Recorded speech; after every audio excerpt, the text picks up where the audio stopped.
vamos a seguir estudiando acerca de la iglesia luterana. ¿Okay? Seguiremos estudiando acerca de la iglesia luterana. Vamos a Efesios 5:23. ¿Okay? Vamos a Efesios 5:23, por favor. Efesios 5:23. Ya estamos. Efesios 5:23, por favor. Vamos a seguir estudiando acerca de la iglesia luterana. ¿Qué dice Efesios 5:23? ¿Ya estamos? Amén. Dice, porque el marido es cabeza de la mujer, así como Cristo es cabeza de la iglesia, la cual es su cuerpo y Él es su Salvador. Vamos a orar. Señor, te damos gracias por este día que nos ha dado. Señor, bendiga su palabra. Sigues hablando con nosotros, sigues trabajando en nosotros, sigues, Señor, haciendo una obra grande en nosotros, Señor. Necesitamos su ayuda, Señor, para entender todo lo que vamos a estudiar aquí, Señor, que sea para su honra y para su gloria. No es para jactarnos, no es para pelear o discutir o mal hablar de otra persona, a otro grupo. Señor, estamos aquí estudiando su palabra para ver la verdad. Ayúdanos, Señor, en el nombre de Jesucristo te pido todo. Amén. Amén. Bueno, tomar asiento, hermanos. Entonces, vimos la semana pasada acerca de la historia de la iglesia luterana, ¿okay? Acerca de la iglesia luterana, ¿okay? La iglesia luterana fue un movimiento religioso que se originó ¿con quién? ¿Quién me puede decir? ¿Empezó con quién? Martín Lutero, que era un ¿qué? ¿Un qué? Monje. Era un monje, ¿verdad? Un sacerdote, si quiere decir. Era también profesor de la Biblia en una universidad que se llama la Universidad de Wittenberg. ¿En qué país? Alemania. Alemania, país de Alemania, ¿ok? ¿Dónde está Alemania? Lado del mundo. ¿Eh? En otro lado del mundo. Otro lado del mundo. Más específico, hermano Liz. ¿Dónde está? ¿Alguien sabe? En Europa, a un lado de Francia, ¿sí? A un lado de Francia, en Europa, a un lado de Francia. Entonces allí empezó el movimiento de los luteranos. No quiero decir iglesia, porque Martín Lutero, la verdad, se considera el padre o el papa de un movimiento de los reformadores, los que reformaron la doctrina de la iglesia católica. Okay, él no quería que las iglesias dirían luteranos o iglesias luteranas. Él no quería eso, pero es lo que salió de su movimiento. Okay, entonces vimos la historia del inicio de la iglesia luterana con Martín Lutero. 1536 Noruega se convirtió en un país luterano. También en 1544 el país de Suecia. También los dos están arriba de Europa, a un lado de Rusia. Se convirtió en el luteranismo, ¿okay? A tener iglesias luteranas, ¿sí? Se me hace raro. Yo estaba leyendo, creo que fue Suecia. Era una iglesia del Estado, como Inglaterra. Inglaterra tiene una iglesia del Estado, ¿sí me entiendes? Del gobierno. En Inglaterra es la iglesia de Inglaterra. El encargado es el rey. Bueno, no hay rey ahorita, yo creo que es la reina, que es la encargada de la iglesia de Inglaterra. Entonces se me hace raro que un país, ¿verdad? Tenga a una religión, ¿verdad? Que el gobierno mande, el gobierno da dinero, el gobierno se encarga, porque aquí en los Estados Unidos, cuando empezaron el país, pues hicieron bien claro y directo que hay una separación entre las iglesias bíblicamente y el gobierno, ¿ok? Porque no queremos que el gobierno viene y nos dice lo que tenemos que enseñar. Amén. Eso no es bíblico. Nadie vino a Jesucristo de los romanos o de los hebreos y dijeron, ¿sabe qué? Tienes que hacer esto y esto. Tal vez más o menos que los hebreos a los judíos, ¿verdad? Los fariseos trataban de regañarle siempre, pero los romanos no tenían nada que ver en la iglesia de Jesucristo. ¿Ok? So hay una separación. Y Cristo dijo bien claro, directo, dar a César lo que es de César y dar a Dios lo que es de Dios. Amén. Muy bien, vamos a estudiar hoy dos cosas: la jerarquía de la iglesia luterana. ¿Qué significa jerarquía? Significa, ¿cómo se llama? El liderazgo, si quiere decir, el liderazgo de la iglesia luterana. Yo estaba estudiando en varios lugares, pero me quedó bien claro directo en la Enciclopedia Británica y un lugar que se llama enciclopedia.com. No sé en su país, pero en este país hace años había vendedores aquí de enciclopedias. Fueron de casa en casa vendiendo libros de enciclopedias. Son diccionarios, pero que le hablan de todo. Hablan de toda parte del mundo, de los animales, de países, de todas partes del mundo hablan. ¿Sí me entiende? Usted puede sacar su enciclopedia británica y a ver allá donde está Inglaterra, su historia y todo eso. ¿Okay? Entonces, yo buscando por internet, por la enciclopedia británica, enciclopedia.com, ellos dijeron así, que hay, y también los otros sitios web de ellos dijeron también de las iglesias luteranas, pero era más claro allá. Mira, ellos dicen que hay varios, lo que se llaman, hermanos, escuchen bien, se llaman sinodos o grupos de iglesias luteranas en todas partes del mundo. Y el asunto es que, por ejemplo, en Texas y Luisiana, en el Golfo, en la costa, ¿verdad? Hay una asociación o grupo de iglesias, y el grupo de iglesias se llama sínodo. ¿Okay? Entonces, hay una persona encargada, sí. Hay un obispo que es el presidente, tienen vicepresidente, tienen otros oficiales. Y así funciona la iglesia luterana. Las iglesias son individuales, pero se juntan en un grupo y luego hay un presidente sobre el grupo. Y ellos dicen que no se meten tanto en los asuntos de cada iglesia local, pero la verdad es que cada iglesia firma un pacto que va a enseñar aquella enseñanza, va a usar aquella Biblia, va a ordenar solamente pastores o recibir pastores del sínodo, no de afuera. ¿Me está escuchando? Ellos forman un pacto de qué van a hacer y cómo van a enseñar. Uno de los sínodos, el sínodo de Missouri, es el más grande aquí en los Estados Unidos y el más conservador. El sínodo, hay otro sínodo que se llama la letra ELCA, es Evangelical Lutheran Association, algo así, asociación evangélica de los luteranos. Entonces, ellos, ¿cómo se llama? Ordenan a mujeres que sean pastores de iglesias. Entonces, el sínodo de Missouri no, el otro sínodo sí. Entonces, amigo, en todos los niveles, en la iglesia, en el distrito o en el sínodo, entonces las iglesias tienen representativos que representan a la iglesia. ¿Me está escuchando? Mira, eso no es bíblico en ninguna manera. Vamos a ver unos versículos aquí en un momento. Pero ellos tienen su pastor, sí.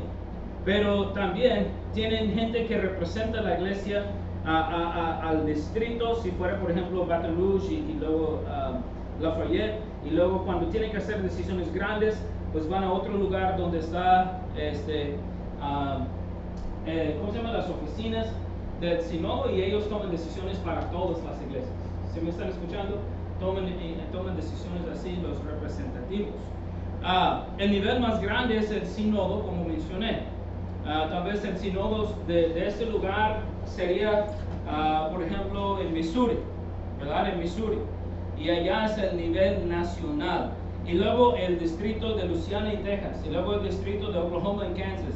Y luego el distrito de Nebraska y no sé.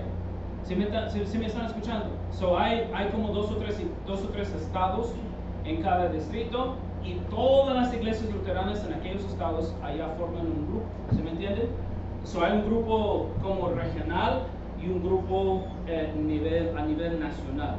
Nosotros no seguimos nada así, hermano, porque no es bíblico en ninguna manera. ¿Ok? El nivel grande, el sínodo, dice allá la información que se ocupa por ordenar a los ministros. Ellos dicen ministros o cleros. ¿Ok? También se encargan de la disciplina de las iglesias, ¿verdad? O de los pastores. Y luego también de las propiedades. Se encargan de las propiedades. ¿Ok? Entonces, bíblicamente, hermano, quiero mencionar de nuevo en Efesios 5:23, Cristo es la cabeza de su iglesia. Amén. Cristo es el encargado, Cristo es la cabeza de su iglesia, no hay nadie más. No hay un presidente, no hay un vicepresidente, nosotros no somos grupos grandes. Yo no tengo que dar cuenta a un señor, a un obispo o cardenal allá en Missouri o en otro lugar. ¿Ok? Dice Efesios 5:23, dice, porque el marido es cabeza de la mujer, así como Cristo es cabeza de la iglesia, la cual es su cuerpo y Él es su Salvador. Entonces Cristo es el encargado, es la cabeza de su iglesia. Y esta iglesia aquí, hermano, tenemos que darle solamente cuenta al Señor y no cuenta a un pastor en otro lugar, a un misionero en otro lugar, a un presidente en otro lugar. No formamos parte de ninguna asociación, hermano. No es bíblico. No es bíblico. Entonces Cristo empezó una iglesia y Él fue el pastor y dio cuenta a quién? A Dios. Y solamente a Dios. Amén. Es bíblico. Vamos a Efesios 1:22. Vamos a Efesios 1:22. Amén. Efesios 1:22. Dice la Biblia, Efesios 1:22, dice, sometió todas las cosas bajo sus pies y lo dio por cabeza sobre todas las cosas a la iglesia. ¿Escuchó bien? Dice la Biblia, Cristo, y sometió todas las cosas bajo sus pies. Dios sometió todo bajo los pies de Cristo y lo dio por, ¿qué dice la Biblia en Efesios 1:22? ¿Le dio por cabeza a quién? A la iglesia. Lo dio por cabeza sobre todas las cosas a la iglesia. So, Cristo es la cabeza de la iglesia, el encargado de la iglesia, hermano mío. Y dice la Biblia, Él es cabeza sobre todas las cosas de la iglesia. ¿Me escuchó bien? Sobre todas las cosas. ¿Significa algunas cosas?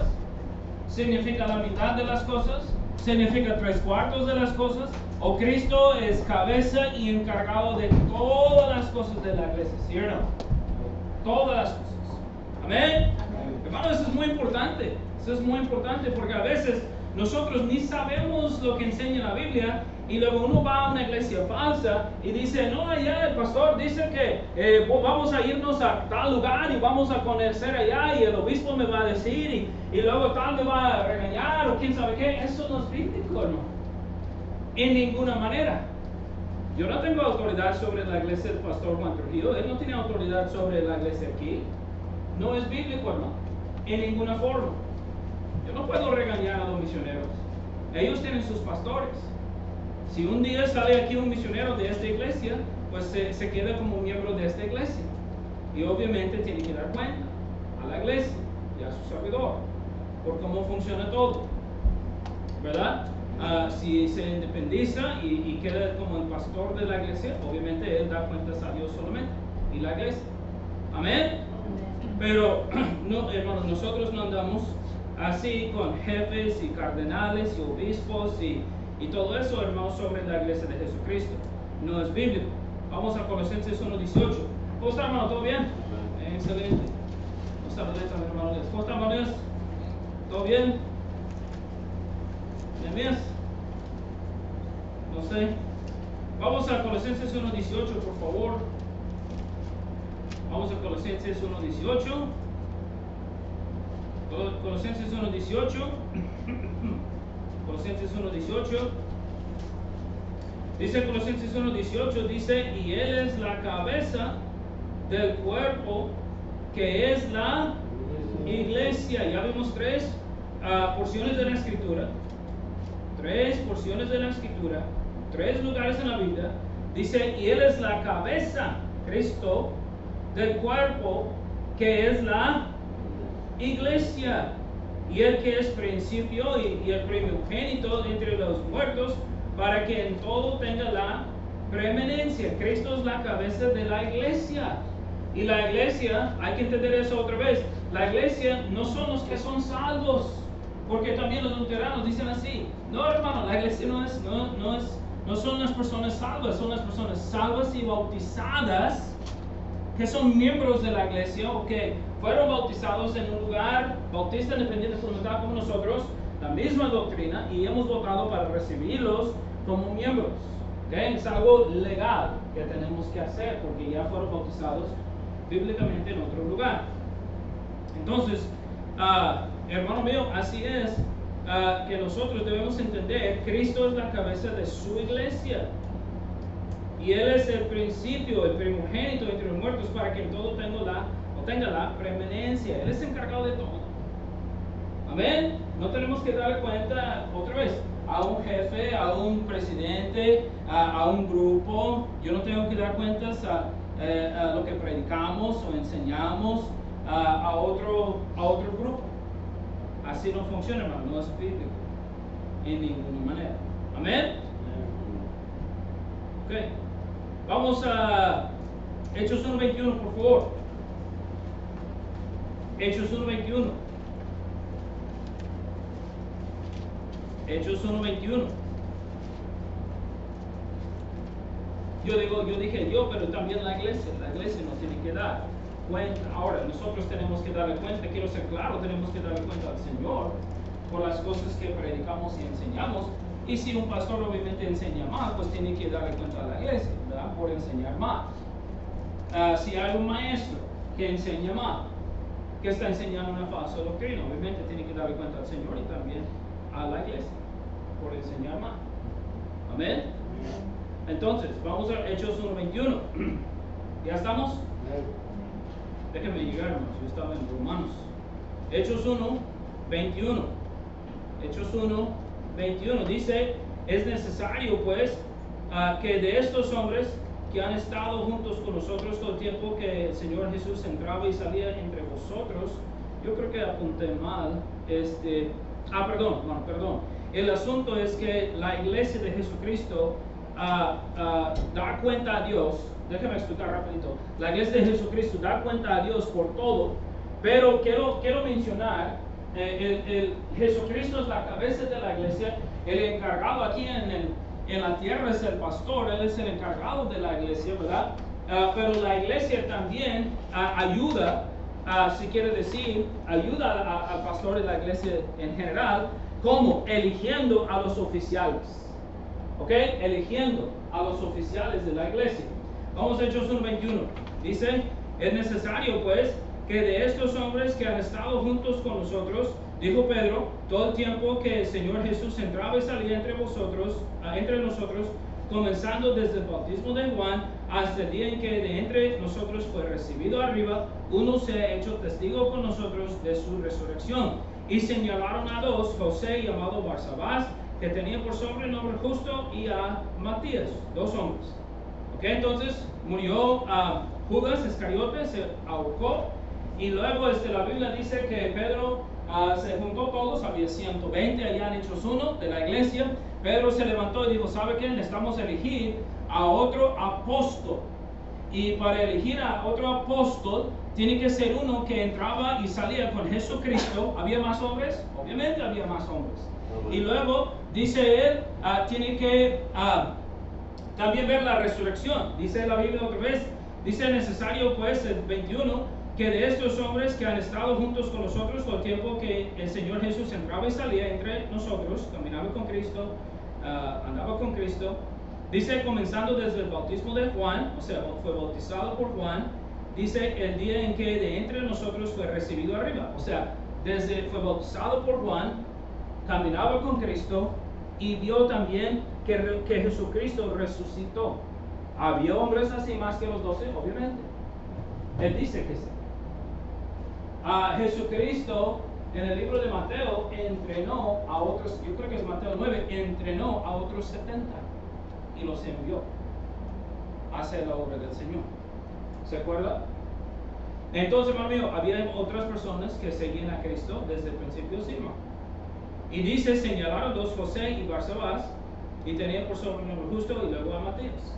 Y orando dijeron, tú, Señor, que conoces los corazones de todos, de muestra cuál de estos dos has escogido, para que tome la parte de este ministerio y apostolado, de que cayó Judas por transgresión para irse a su propio lugar, al infierno. Y les echaron suertes, o sea, votaron.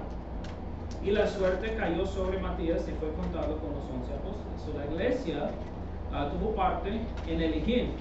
Pedro propuso y la iglesia escogió dos y luego votaron, oraron y votaron. Y al final de cuentas Matías fue elegido.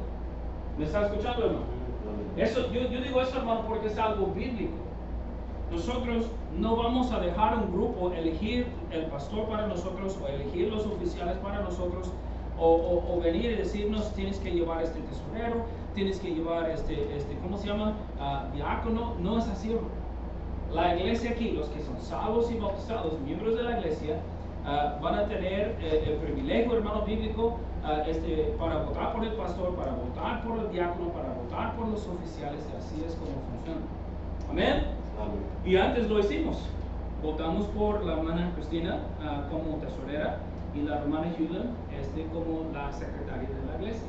Y más adelante, si Dios nos bendice y podemos tener diáconos, pues voy a proponer aquel día que empezamos a orar acerca de diáconos.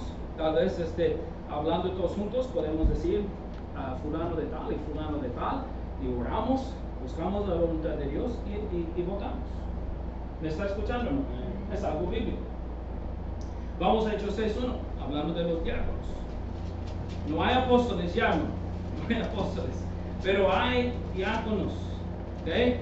Vamos a Hechos 6:1, dice la Biblia, en aquellos días, como creciera el número de los discípulos, hubo murmuración de los griegos contra los hebreos de que las viudas de aquellos eran desatendidas en la distribución diaria. Parece en la iglesia de Jesucristo, hermano, dieron comida. Como no había bolsas normales como vemos hoy en día de comida, como no había ¿cómo se llama? Latas de comida, me imagino que está hablando, yo estudiando cuando dice distribución diaria, está hablando de comida, me imagino que se prepararon comida, ¿verdad? O tal vez fueron al mercado y compraron allá fruta y verdura y dijeron, ¿sabe qué? Pues aquí está, ten, ¿verdad? Una despensa, no sé, pero está hablando de comida, de una forma. Entonces dice la Biblia que había un problema entre los griegos y los hebreos, porque los griegos dijeron, ¿sabe qué? Nadie está atendiendo a las viudas de nosotros, los griegos, los gentiles.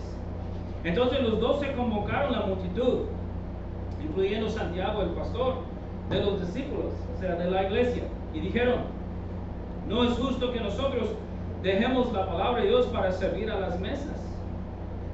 Buscad pues, hermanos, de entre vosotros a 7 varones de buen testimonio, llenos del Espíritu Santo y de sabiduría, quienes se encarguemos de este trabajo. Y nosotros persistiremos en la oración y en el ministerio de la palabra. Agradó la propuesta a toda la multitud y eligieron. Nos dice que Pedro eligió, o los apóstoles eran todos, ¿sí? Y eligieron a Esteban, varón lleno de fe y del Espíritu Santo, Felipe, Procuro, Nicanor, a Timón, a Parmenas, a Nicolás, prosélito de Antioquía, a los cuales presentaron ante los apóstoles, quienes orando les impusieron las manos. Fueron ordenados para el ministerio. Una manera de enseñar en público, no es algo místico o algo así. Los apóstoles se juntaron con los 7, pusieron sus manos sobre ellos, en sus hombros tal vez, y dijeron, ¿sabe qué? O en su cabeza, pues vamos a orar por ustedes y señalar al grupo, a la iglesia, que ustedes son los diáconos desde ahora. Eso es todo. ¿Me están escuchando? Y ellos eran siervos para ayudar en lo físico, para que los apóstoles y el pastor pudo, hermano mío, concentrarse en la oración y en el ministerio de la palabra. Eso me enseña, hermano mío, el trabajo más grande del pastor es predicar la palabra de Dios. Y hay gente que se molesta de vez en cuando y dice, yo no voy a pagar un salario al pastor para que quede allá en su casa o aquí en la iglesia estudiando para preparar mensajes. Él debe agarrar trabajo. Véngase y estudie conmigo y a ver si usted aguanta. Porque es mucho tiempo, hermano, sentarse y estudiar, y estudiar, y estudiar, y preparar. No es algo que puedo hacer en 5 minutos. De hecho, yo estoy viendo que me está tomando muchísimo tiempo, un día entero, casi un día entero, porque pues uno no aguanta cuánto tiempo sentado. Tiene que pararse para estirarse, para ir al baño, para comer, para tomar agua. Me dura mucho tiempo, hermano. ¿Me está escuchando? Y tal vez uno diría, no, yo quiero un mensaje ligero. No tienes que estudiar mucho. No, hermano, ese no es mi trabajo. Mi trabajo es estudiar y preparar para darle lo mejor posible. Y es para la honra y la gloria del Señor, no para mí. Amén. Y no para usted. Es para el Señor, principalmente. ¿Me está escuchando, hermano? Obviamente Dios nos va a hablar, Dios nos va a ayudar, nos va a redarguir, nos va a enseñar, nos va a hablar, hermano mío, pero es para la honra y la gloria del Señor primero. Todo lo que hacemos. Amén. Bueno, pues, entonces,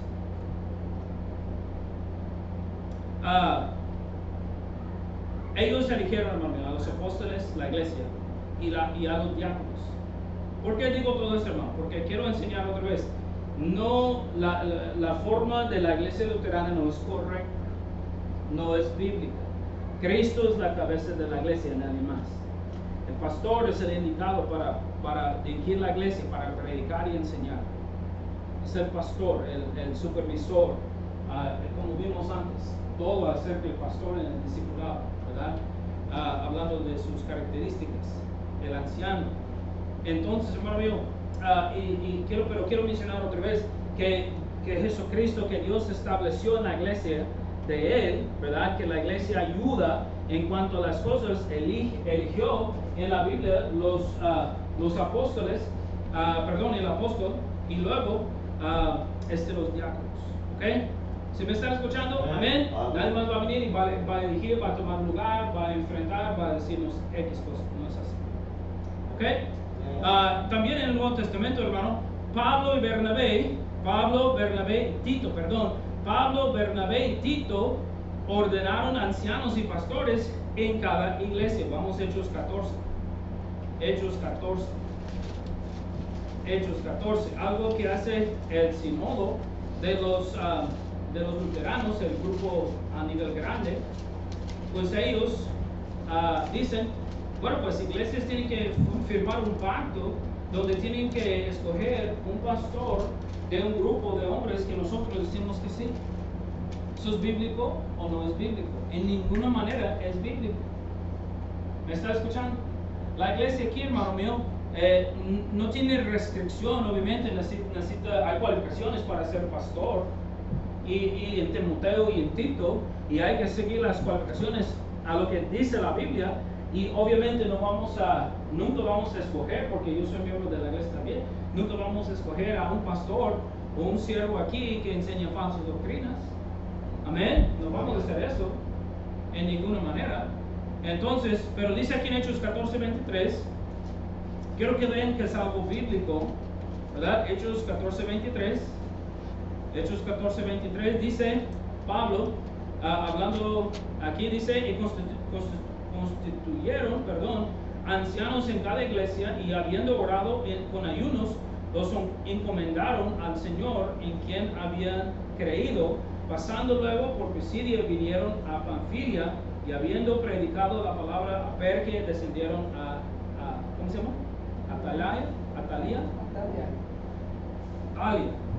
Si no hay acento, ¿verdad? No veo bien. Atalia. Entonces, no sé, mañana mis ojos son borrosos, ¿verdad? No sé qué pasa, pero bueno. Entonces, está hablando de Bernabé y Pablo. Ellos, hermano mío, fueron, y cuando iniciaron una iglesia, cuando empezaron una iglesia, dice la Biblia, y constituyeron ancianos en cada iglesia. Entonces, ordenaron. La palabra constituyeron significa ordenar. Ordenaron, hermano mío, ancianos o pastores en cada iglesia. Esa es la fórmula bíblica que nosotros también practicamos en la Iglesia Bautista Independiente Fundamental. Nosotros empezamos iglesias como misioneros, y luego cuando Dios llama a un pastor, lo entrenamos, ¿verdad? Lo preparamos y lo dejamos en la iglesia con el voto de la iglesia, con el favor de la iglesia, ¿verdad? Y luego se va el misionero y sigue empezando iglesias así, como Pablo. así fue Pablo. Amén. ¿Me está escuchando? Entonces, eso sí es bíblico. Eso sí es bíblico. Vamos a Tito 1. Vamos a Tito 1.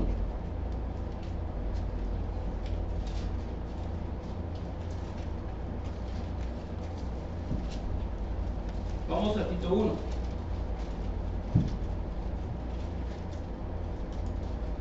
¿Ok? Vamos a Tito 1.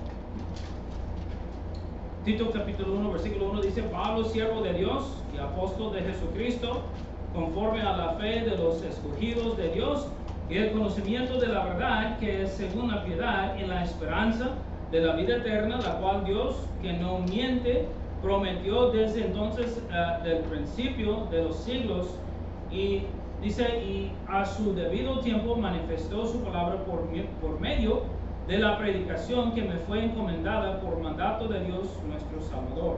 Y a Tito, verdadero hijo en la común fe, gracia y misericordia a Dios, gracia y misericordia y paz de Dios Padre y del Señor Jesucristo nuestro Salvador. Es un saludo grande y largo a Tito, dijo Pablo.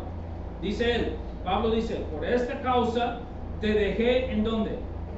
En Creta, ¿verdad? En Creta, para que corrigieses lo deficiente, o sea, lo que la iglesia necesita, o iglesias necesitan en predicación, y establecieses que ancianos en cada ciudad, así como yo te mandé. Entonces Pablo también dijo, ¿sabe qué? Tito, Tito trabajaba con Pablo. Él dijo a Tito, ¿sabe qué? Necesitas ir a establecer las iglesias, predicar palabras de Dios y dejar también ancianos encargados, pastores. Eso es algo bíblico. Eso es algo como funciona la iglesia de Jesucristo. ¿Me está escuchando? Yo en lo personal, hermano mío, yo he visto iglesias que funcionan de dos maneras.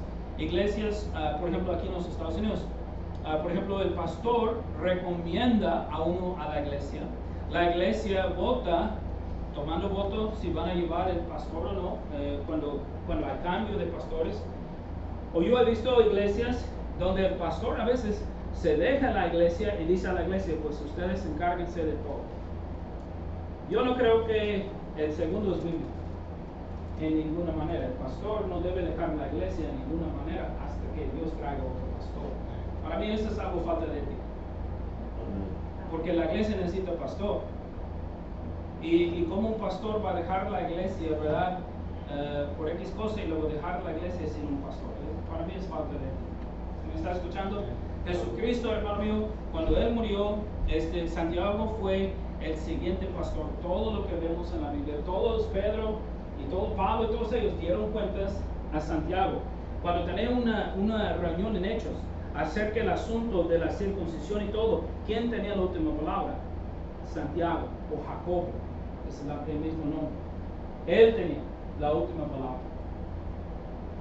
Hermano mío, estudiando, y yo estoy convencido de que Santiago o Jacobo, el hermano de Jesucristo, bueno, no, si me entiende, como digo, hermano de Cristo, pero no en físico, no era el mismo padre y madre, ¿verdad? Pero él fue el siguiente pastor. ¿Cómo llegó a ser? No, la Biblia no dice. Tal vez la iglesia eligió a él, o Jesucristo lo dijo a él, pues encárgase de la iglesia. No estamos seguros. ¿Sí me están escuchando, hermanos? Pero yo digo, lo mejor sería que si el pastor es espiritual, él recomienda, hermano mío, a un pastor, dos pastores, la iglesia empieza a orar, ¿verdad? Como eligieron a los apóstoles, como eligieron a los diáconos, orar, buscar la voluntad de Dios y que Dios escoja. Amén. Es lo que vemos en Hechos. La iglesia escoge a través de la oración al pastor indicado. Pero el pastor que está, el pastor actual, recomienda. ¿Me está escuchando? Porque a veces usted no va a conocer que hay un pastor allá, un pastor allá, un pastor allá, que están orando para pastorear una iglesia.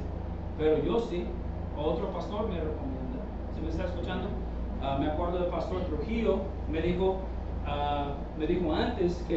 antes de que nosotros venimos, él tenía 2 o 3 jóvenes que él conoció, jóvenes que eran llamados a ser pastor, y él dijo, pastor, voy a traerlos para acá y vamos a pasar por Lafayette y vamos a orar y a ver si es la voluntad de Dios. que se queden aquí en Lafayette. Bueno, al final de cuentas dijeron que no. Por eso Dios abrió la puerta a nosotros venir. Amén. Entonces así funciona la palabra de Dios. Amén. Tenemos que hacer las cosas bien y no dejar a uno yo no tengo autoridad para andar apuntando. Yo no puedo decir, por ejemplo, hermano Elías, tienes que regresar a Guatemala, tienes que ir a la democracia, ¿verdad? Y tienes que predicar a Cristo. Yo no puedo hacer eso. Amén. Dios es el único que puede indicar. Dios es el único que puede llamar. Amén. En mi trabajo sería orar por él y luego recomendar a la iglesia que le enviamos como misionero. Estoy nomás diciendo, hermano, no estoy adivinando. El pastor está adivinando. Yo no estoy adivinando, hermano. Yo no soy profeta. Amén. Pero digo yo, si fuera así, entonces yo recomendaría a la iglesia, vamos a orar acerca del asunto. Él tiene que, también dice la Biblia, a enseñarnos como los diáconos, que es llamado, ¿verdad? Y si es llamado, pues vamos a ordenarlo y en el tiempo indicado, pues va a continuar. Amén. Puede ser cualquier hermano que es llamado, pero yo digo, así es como funciona. Amén. Así es como funciona. Muy bien. Vamos a ver dos doctrinas bíblicas. Buenos días. Dos doctrinas bíblicas. Tenemos poco tiempo porque van a venir los niños para dar sus versículos. Ok. So vamos rápido, hermano, a dos cosas rapiditos. La doctrina de la salvación por medio del Sínodo de Missouri, como ya mencioné, de la Iglesia Luterana. Ellos es el grupo más grande de iglesias luteranas. Y la Iglesia Luterana, hermano, enseña acerca de la salvación, ¿verdad? Que ellos dicen así, de su página. Yo hice copy-paste, aquí está de su página. Dice, creemos, por ejemplo, que la conversión, de los pecadores, la salvación de un pecador, es un don de Dios y no el resultado de ningún esfuerzo. Estamos de acuerdo con eso. La salvación no es por obras. Amén. Efesios 2, 8 y 9. Pero dice, decisión. ¿Escuchó bien? La Iglesia Luterana dice que la salvación no es por esfuerzo ni por una decisión. ¿Usted decidió recibir a Cristo? ¿Sí o no? ¿Sí? ¿Usted decidió recibir a Cristo? ¿Sí o no? ¿O alguien le forzó? ¿Usted recibió a Cristo por fuerza o porque decidió no? ¿Sí? ¿Usted, hermano? ¿Usted decidió, Miguel? Fue porque Cristo quiso, no porque yo lo decidí, fue en su momento. No, pero la decisión es de uno. Claro. Dios habla con uno, Dios convence a uno, pero uno tiene que tomar la decisión. Hermana, ¿usted decidió? ¿Sí o no? ¿Sí? ¿Cristina? ¿Hermana? ¿Isaac? Yo también. Yo fui a la iglesia, yo escuché al pastor predicar, el Señor me habló por una hora entera diciendo, Juan, eres un pecador, necesitas ser salvo, necesitas a Cristo. Y me acuerdo, hermano, porque no es la voz de Dios en voz alta, pero en nuestro corazón y en nuestra mente, hoy es el día de la salvación. Lo que yo escuché, hoy es el día de la salvación. Vez tras vez tras vez, hoy es el día de la salvación. Dios es quien convence a uno por medio del Espíritu Santo que es pecador y que necesita ser salvo por medio de Jesucristo. Entonces, la decisión es de uno. No es algo de fuerza. No es un don de Dios. La salvación, hermano, la vida eterna es don de Dios, dice la Biblia en Romanos. Es don de Dios. ¿Me está escuchando? Entonces, es decisión de cada uno. Eso es una falsa doctrina. Vamos a Lucas 13:3. Lucas 13:3.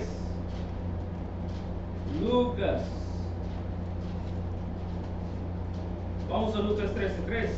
Dice la Biblia, Lucas 13:3. Dice, os digo, Cristo dijo, no, antes, si no os ¿qué? Arrepentís, todos ¿qué? Pereceréis igualmente. ¿Qué significa la palabra arrepentís? Cambiar de mente o cambiar de qué? ¿Cambiar de qué, hermana? Y va a decir, se asustó. ¿Cambio de mente o cambio de qué? De corazón, de dirección. No tienes que hacer nada. Uno no tiene que hacer nada para la salvación. No es una obra. Uno que tiene que tomar ¿qué? Una decisión. Dios me está hablando, voy a escuchar o no voy a escuchar. Voy a confesar como la Biblia dice y creo lo que la Biblia dice y voy a invocar el nombre del Señor como dice para recibir a Cristo. Tiene que tomar una decisión que sí o que no. So, eso es, baja el volumen, Isaac. Eso es pura basura. Es pura basura lo que ellos enseñan. Es una decisión, hermano. Vamos a Romanos 10. Romanos 10. Jesucristo puede llamar todo el día a uno, diciendo, hey, Paco, hoy es el día de la salvación. Pero Paco tiene que tomar una decisión, que sí o que no. Dice la Biblia en Romanos 19, dice que si confesares que sí, ¿qué significa? Que hay no. Uno tiene que tomar una decisión, que sí.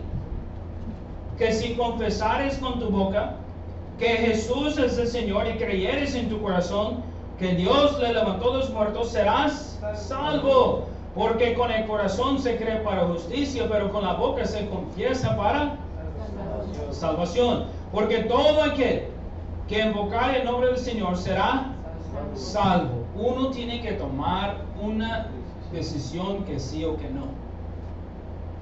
Todas las personas en la Biblia que fueron salvas, ¿verdad?, tenían que tomar una decisión. No hay ni un ejemplo de una persona que dijo, ¿sabe qué? Me forzó a recibir a Cristo. No. Ni una vez. Ni un ejemplo. Ni un ejemplo así. Todos nosotros tuvimos que tomar una decisión, recibir a Cristo o rechazar a Cristo. La persona que rechaza a Cristo va a ir al infierno. Porque si no, hermano, esa mentalidad se llama predestinación. Y significa que Dios ha predestinado a él que vaya al infierno. Y que usted vaya al cielo, que usted vaya al infierno y usted se llama predestinación. Y eso no es bíblico en ninguna manera. Dios quiere que todos que procedan al arrepentimiento, dice la Biblia de Pedro. Y también la Biblia dice, hermano mío, en 1 de Pedro. Entonces la Biblia también dice, todo aquel, ¿verdad?, que invocare al nombre del Señor será salvo. Todos. Dios quiere que todos sean salvos, todos. Pero Él nunca dice todos serán, o voy a forzar a todos, o voy a decir a todos. Mira, hermano, por eso hay predicación, hay enseñanza, para que fe viene por el oír y oír por la palabra de Dios.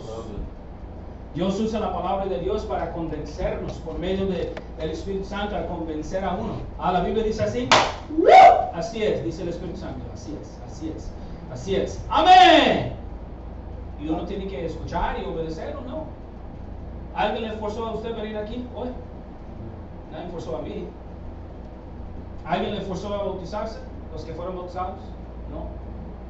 Cristo nunca forzó a nadie a bautizarse. Entonces, hermano mío, ellos dicen así, que no es una decisión, que no es bíblico. Número 2, ellos dicen así, creemos que un verdadero cristiano, escuchen bien, porque es bien cerca de lo que nosotros enseñamos bíblicamente. Creemos en un verdadero, ellos dicen, creemos que un verdadero cristiano puede declarar que creyó solo por el poder milagroso de Dios y el Espíritu Santo. La fe no es una obra humana, sino un don de Dios. Está muy cerca de lo que la palabra de Dios enseña. Pero, hermano, la fe no es un don de Dios. Perdóneme. La salvación, la vida eterna es un don de Dios. Dice la Biblia claramente, la fe no es don de Dios. La fe viene de uno. Uno cree o no cree. Uno decide o no decide. Así es bíblicamente. ¿Ok? Por eso Cristo dijo vez tras vez, si usted ha leído la Biblia, Cristo dijo, ¿dice qué? Dice, tu fe te ha... ¿Escuchó otra vez? Tu fe te ha salvado. Él dice vez tras vez en el Nuevo Testamento.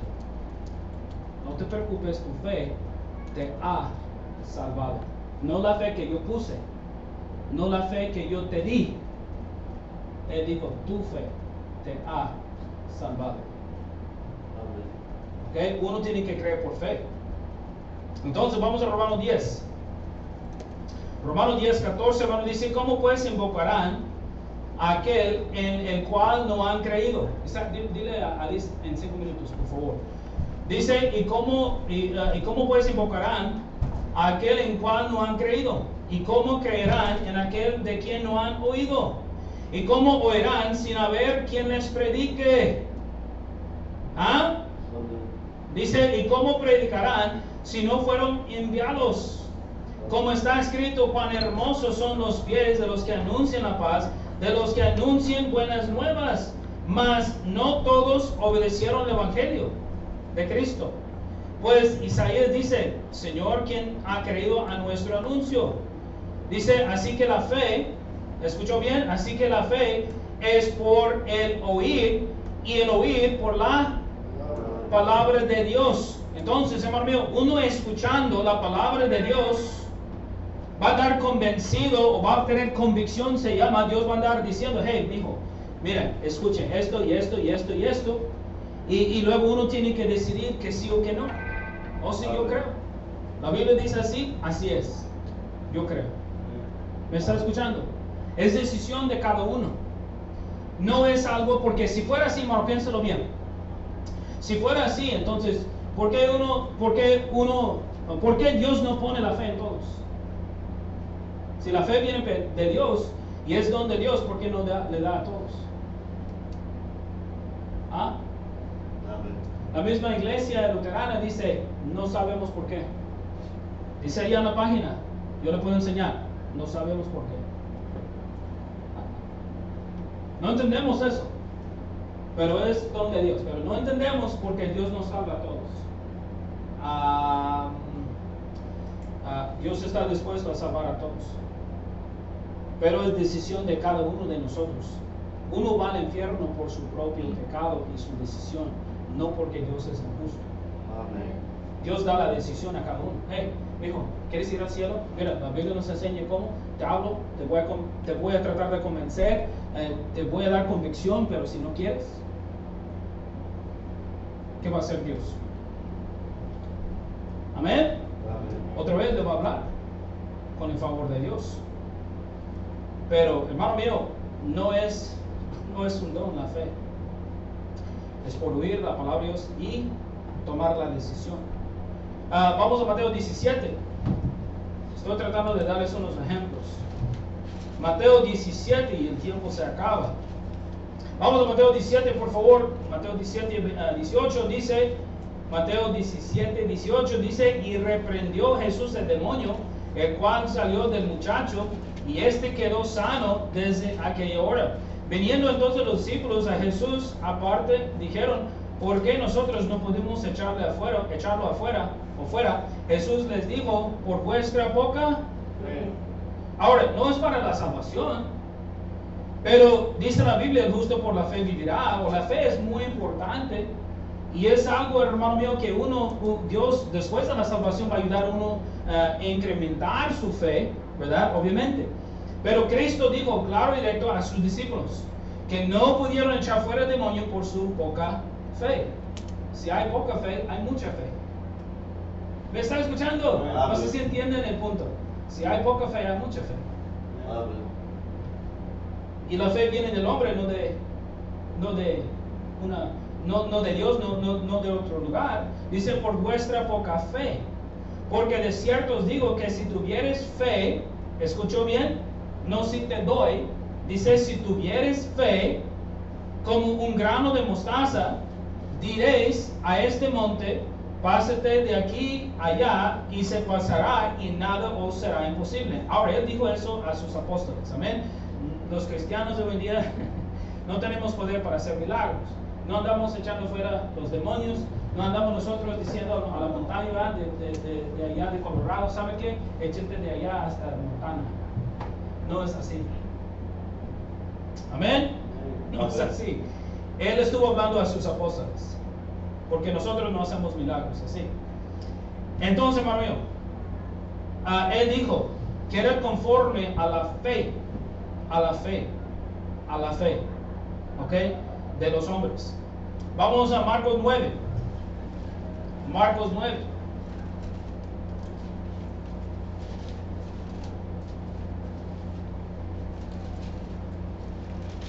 ¿Ok?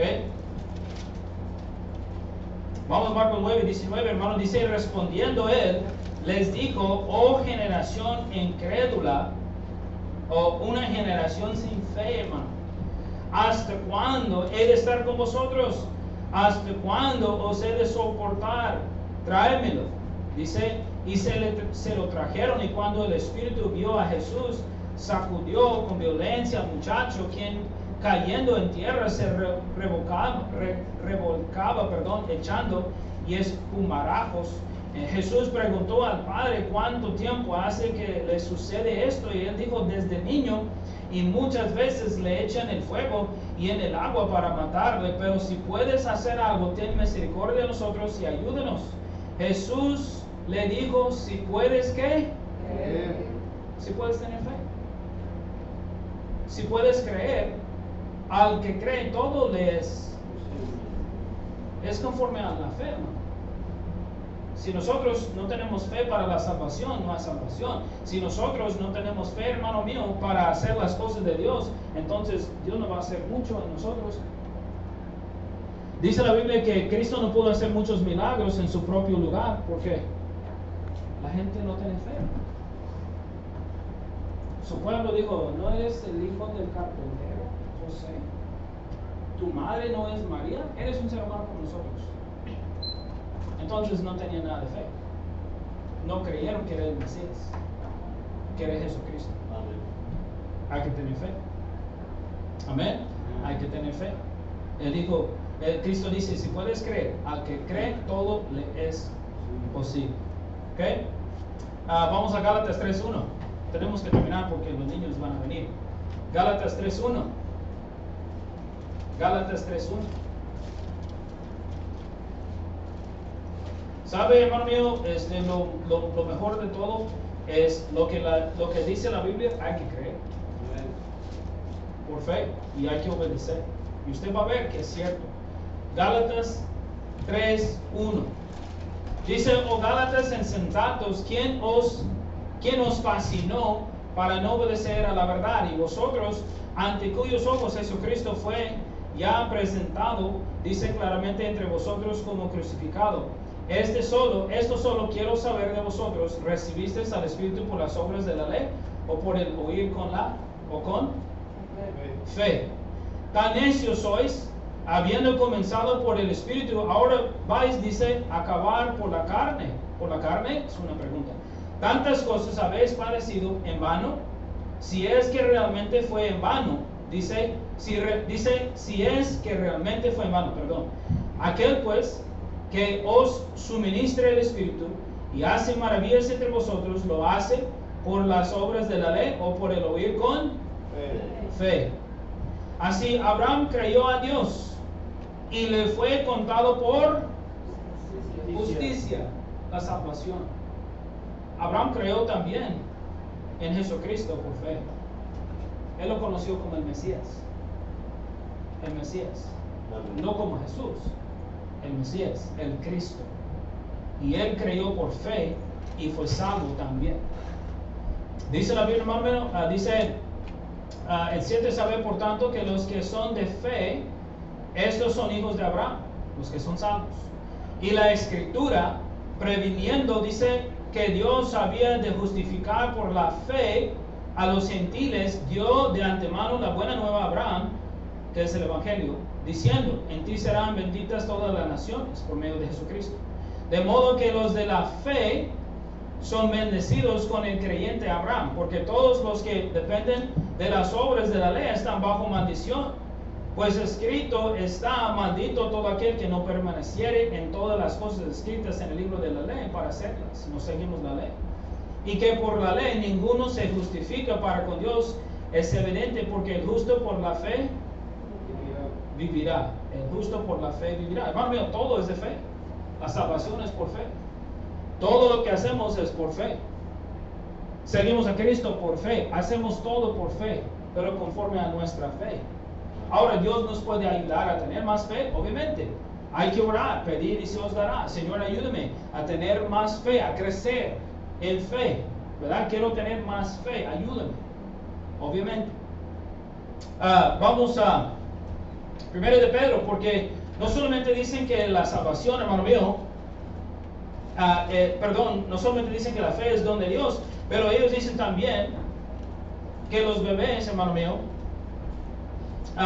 también tengan fe por el bautismo. Dicen que el bautismo da fe. No es cierto, hermano. ¿Ok? Ellos dicen así en su hoja, dicen, creemos que aquellos que nieguen que Dios da a los bebés fe a través del bautismo, también niegan la salvación solo por gracia.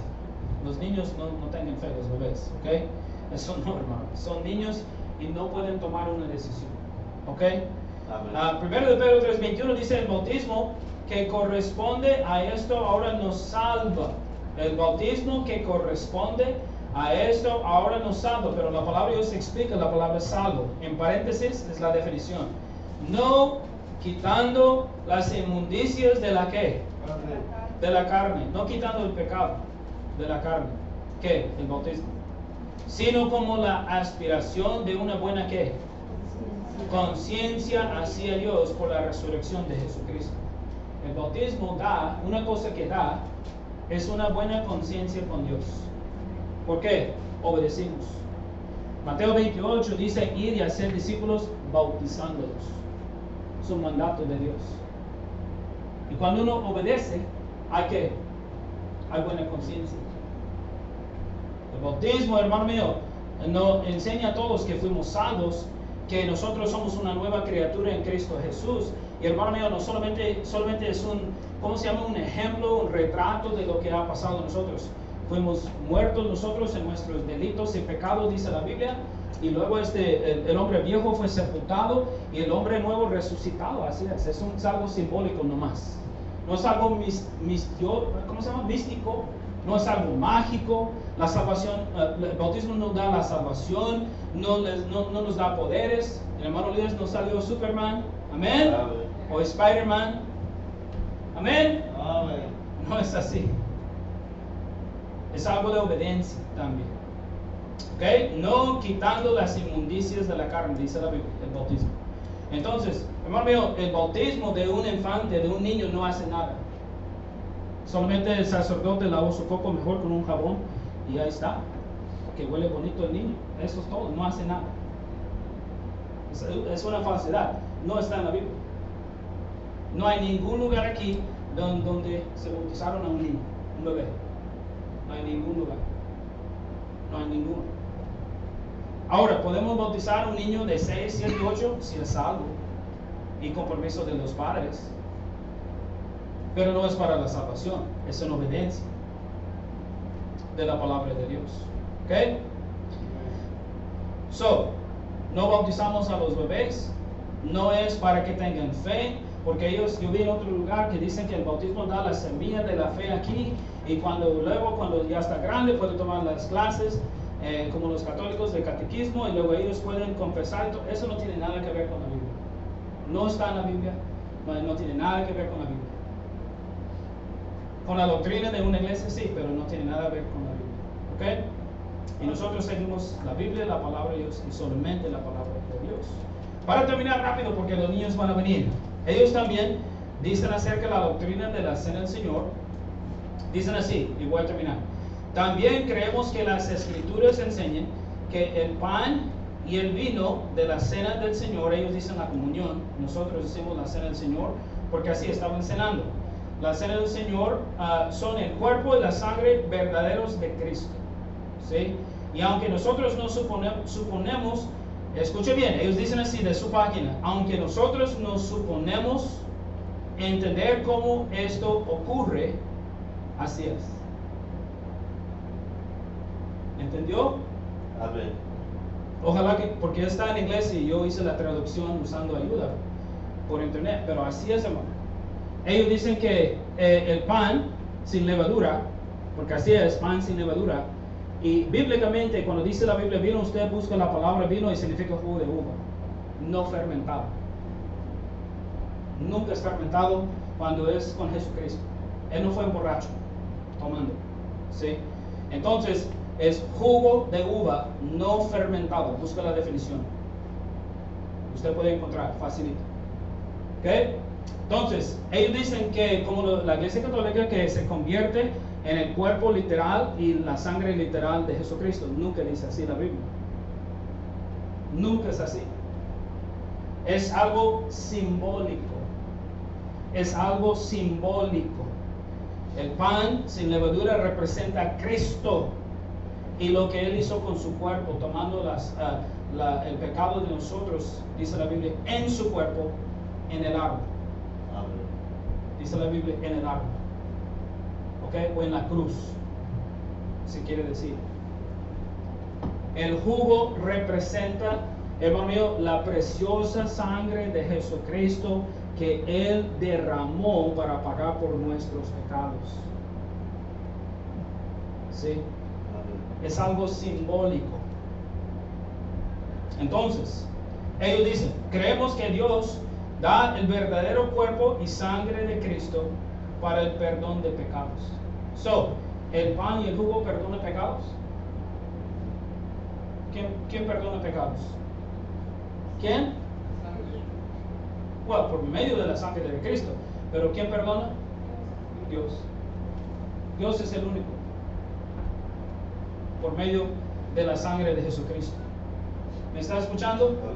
Eso solamente es algo simbólico que hacemos en la iglesia de Jesucristo para recordar. Él dice, haz esto en memoria de mí. Marcos 14. Es algo para recordar lo que hizo Jesucristo por nosotros. Tenemos que terminar rápido, perdón. Los niños ya van a venir, perdón. Isaac, diles otra vez, por favor, rapidito. Vamos. ¿Ok? O diles que pasen. Yo creo que los hermanos pueden poner atención. Vamos a Marcos 14, 22. Pongan atención, por favor, hermanos, mientras que los niños entren. Perdón. Marcos 14, 22. Dice la Biblia en Marcos 14, 22. ¿Ya estamos? Dice, mientras comían, Jesús tomó el pan y bendijo. ¿Okay? Primeramente estaban comiendo la Pascua. Él terminó la última Pascua. Ya no hay Pascuas. Él terminó la última Pascua y inició la Cena del Señor. Se llama. Dice, mientras comían, Jesús tomó el pan y bendijo. Era pan normal, sin levadura. Y lo partió y les dio, diciendo, tomar esto es mi cuerpo. Simbólicamente, hermano. O la persona, o los seres humanos, los cristianos somos, ¿cuál es la palabra, hermano Lenz? Caníbales. Carnívoros. Bueno, pero de cuerpo humano. ¿Está bien comer otro cuerpo humano?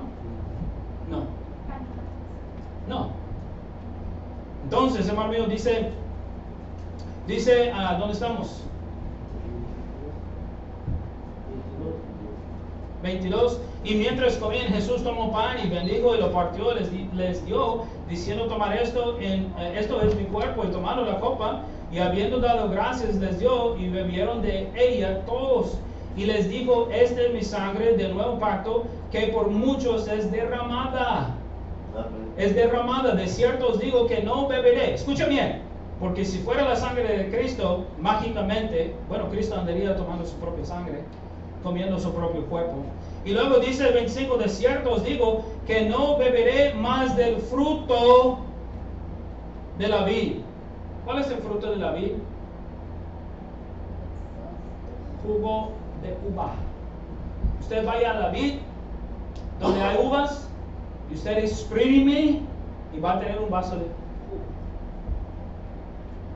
Amén. Así dice Cristo. De cierto os digo que no beberé más del fruto de la vid hasta aquel día en que lo bebe nuevo en el reino de Dios. Así dice la palabra de Dios, hermano. Vamos a 1 de Corintios. Espérenme, niños, un segundo, ¿ok? Sorry. Eso es algo muy importante. Ya vamos a terminar. 1 de Corintios 11. 1 de Corintios 11. 1 de Corintios 11, 23. Dice, porque yo recibí del Señor. ¿Okay? Dice Pablo a la iglesia de Corinto. porque yo recibí del Señor lo que también os he enseñado, que el Señor Jesús, la noche que fue entregado, tomó pan, y habiendo dado gracias, lo partió y dijo: tomad, comed, este es mi cuerpo, que por vosotros es partido. Hacer esto, ¿qué? En memoria de mí. Es una memoria nomás. No es algo místico, no es algo para perdonar. Dice él: hacer esto en memoria de mí. Así tomó también la copa después de haber cenado, diciendo: este copa es del nuevo pacto. El Señor estableció, hermano, el nuevo pacto, no el viejo pacto del Antiguo Testamento. En mi sangre. Hacer esto todas las veces que la bebieres en memoria de mí. Así pues, todas las veces que comieres este pan y bebieres esta copa, la muerte del Señor anunciáis hasta que Él... Es en memoria, es todo. No es algo mágico, no es algo místico, no es algo que da perdón, no es algo que le va a dar fuerzas, usted va a salir Superman o algo así. Es en memoria del cuerpo y de la sangre de Jesucristo, lo que Él hizo por nosotros. Nos hace recordar. Nos hace recordar. Gracias, Cristo. Porque Cristo, hermano, fue abofetado, golpeado y escupido por nosotros. ¿Me está escuchando? También su cuerpo representa eso. Fue abusado, golpeado, pegado, maltratado por nosotros. Ya. Es en memoria de Él. Entonces, hermano mío, el único que puede dar perdón es Dios, Jesucristo. Yo iba a ir a 1 de Juan 1:9. Dice: si confesamos nuestros pecados, Él es fiel y justo para perdonarnos y limpiarnos ¿de qué? Toda maldad. ¿Hablando de quién? Dios. Dios es quien perdona. ¿Se me está escuchando? Ningún pan, ningún sangre o jugo, como usted quiere decir, va a perdonar a nadie. ¿Ok? Por medio de Jesucristo. Amén. Por lo que Él hizo por nosotros. Amén. Tenemos que terminar. Ojos cerrados, rostro inclinado. Señor, te damos gracias. Bendiga, Señor, este tiempo de la escuela dominical. Te damos gracias. Usted es bueno para con nosotros, Señor. Ayúdanos, Señor. Ayúdanos siempre a seguir creciendo, madurando como cristianos.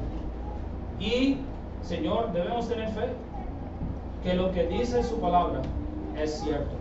Yo estoy convencido, Señor, de que todo lo que dice su palabra es cierto. Lo he visto, Señor. Lo que dices, Señor, es exactamente lo que pasa en mi vida, en la vida de mi familia, en la vida de los hermanos. Todos los que son salvos, así funciona su palabra. Así es. Y confío, Señor, en ella, que es su palabra, la palabra de Dios. Gracias, Señor, por ser tan buenos para con nosotros.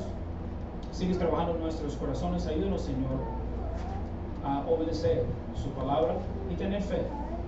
En el nombre de Jesucristo te pido todo. Amén. Muy bien, los niños van a